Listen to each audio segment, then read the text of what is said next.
परत अर्जापूरचा विषय घेतो, वेळ घेतो, त्याबद्दल क्षमस्व. पण मुद्दा म्हणून हा विषय मांडतो कारण पूर्वीच्या लोकप्रतिनिधींनी आमचे प्रश्न मांडण्यासाठी असं दालनामध्ये आम्हाला व्यासपीठ निर्माण करून दिलं नव्हतं. कुठंतरी बांगल्यावरती मिटिंग व्हायच्या, तिथून आदेश होत होते. तो त्रास आमच्यासारख्या बंगल्यावरून आदेश व्हायचे म्हणून आमच्यासारख्या सिनेकाठच्या गावांना सुद्धा पिण्याच्या पाण्याचे प्रश्न अजून पण आहेत. हे आपल्या स्वतंत्र भारताच्या 75-76 वर्षामध्ये पण आपण हे म्हणजे अनुभवतो. हे अतिशय दुःखद घटना आहे. सर, आबासाहेब आमदार साहेबांना माझी एक विनंती की अधिकारी काय करतात? मी पण एक इंजिनियर आहे.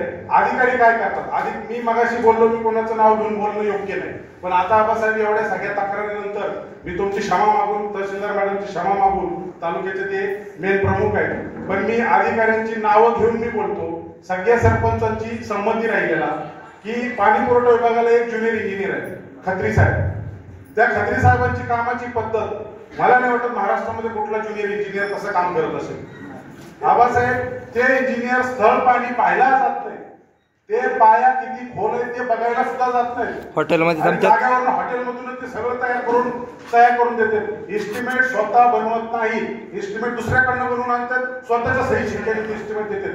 3-3 महिने एस्टिमेट द्यायला ते दिरंगाई करतात. त्यांना काय विचारायला गेलं की काय कारवाई करायची ती करा. सरपंचाला सुद्धा तीच उत्तर, ग्रामसेवकाला तीच उत्तर. हे अतिशय पाणी पुरवठा विभागाची परिस्थिती बिकट आहे.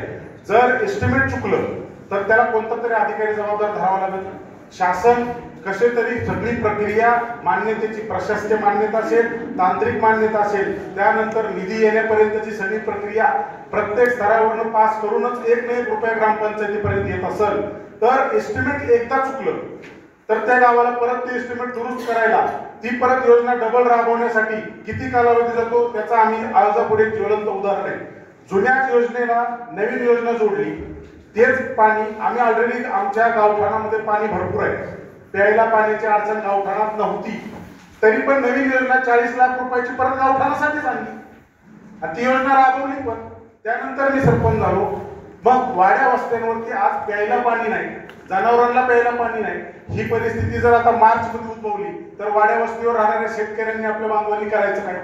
परत टँकर चालू करायचे का? मग 40 लाख रुपये शासनाचा निधी व्यर्थ गेला. कारण नसताना गावठाणाला डबल पाणी दिलं गेलं. आधी तिथं बोर आहे, चांगलं पाणी चालू आहे, तरी पण नवीन तीच योजना तिथं. ही चूक कोणाला तरी निश्चित करावी लागेल. अधिकाऱ्यांना आम्ही विचारलं की आता आम्ही वाड्या वस्त्यावरती प्यायची परिस्थिती बिकट आहे, आम्ही काय करायचं? तर 1 वर्ष झालं अधिकारी सांगतात की आम्ही वाढीव प्रस्ताव बनवलाय. जसं आता तरडगावच्या सरपंच साहेबांनी सांगितलं, योजना त्यांची 30-40 लाखाची, आमची पण योजना 44 लाखाची होती. आमचा वाढीव प्रस्ताव 80 लाखाचा गेला. मग एस्टिमेट मध्ये गफलत किंवा हा मोठा घोटाळा म्हणता येईल का नाही म्हणता येईल? इंजिनियर काय करतात त्यांच्या खुर्चीत बसल्यानंतर? जर त्यांनी गावामध्ये सर्वे केला, त्यांनी त्या गावाची गरज व्यवस्थित अभ्यास केला, त्यानंतर एस्टिमेट कसं चुकू शकतं?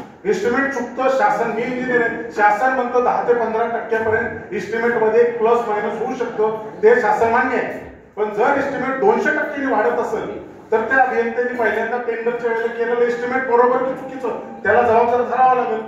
दुसरी गोष्ट, जर आपण योजना राबवतोय, नवीन योजना देतोय, ती योजना चालण्यासाठी लाईटचं प्रोव्हिजन किंवा लाईटचे कनेक्शनची त्याच्यामध्ये आपण पकडलंय का नाही पकडलंय हे न पाहता टेंडर मंजूर कसं होतं, याला पण त्या अधिकाऱ्यांना जबाबदार धरावं लागेल. दुसरी गोष्ट, अख्ख्या तालुक्यामध्ये आमचा अर्जापुरी एक शेवटचं जिल्ह्याचं गाव आहे, एकच गाव असं आहे. आबासाहेबांनी पण 3 वेळा कार्यकारी अभियंता बार्शी कोराडे साहेबांना फोन केले की या गावची भगीरथ सिंगल फेज लाईट चालू करा. अख्ख्या तालुक्यात चालू, फक्त अर्जापूरला लाईट चालू नाही. कारण काहीच सांगत नाही. ते म्हणतात कृषी पंपाचा लोड त्या डीपीवर आहे, त्या डीपीला आम्ही सिंगल फेज भगीरथ सोडली तर ते कृषी पंप चुटका लावून पंप चालवतात, म्हणून त्या डीपीवर लोड येतो. मग त्या कृषी पंपाचं डायव्हर्जन करून त्यांना दुसऱ्या डीपीवरती लोड द्यायची जबाबदारी अधिकाऱ्यांची नाही का? जर आज 7-8 वर्षापासून भगीरथ लाईट बंद आहे, पूर्वीच्या आमदारांनी केलं नाही ते आम्हाला खंत आहे. आबासाहेबांनी 3 वेळा फोन केले कार्यकारी अभियंत्यांना. त्यांनी आश्वासन, 2 दिवाळीमधलं आश्वासन दिलं होतं. आबासाहेब सर तुम्हीच फोन केला होता, दिवाळीत पण लाईट चालू झाली नाही. मागच्या 15 दिवसापूर्वी फोन झाला, त्यांनी 8 दिवसाचा वेळ मागितला, 8 दिवसात पण अजून लाईट चालू झालेली नाही.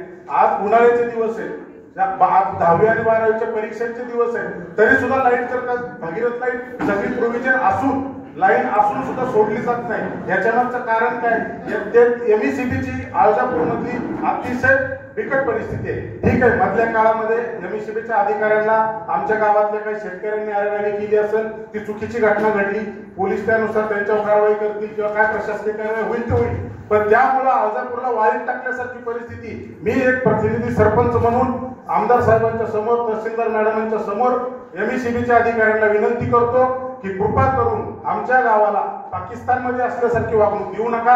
आमच्या गावाला सिंगल फेज लाईट त्वरित चालू करा. आमच्या गावाला पिण्याच्या पाण्याच्या विहिरीला जे कनेक्शन द्यायचे त्याच्यासाठी जी काही कारवाई करावी लागणार आहे, जी प्रोव्हिजन करायची ती करावी, एवढी मी विनंती करतो. जास्त वेळ घेतल्याबद्दल मी सर्वांची क्षमा मागतो.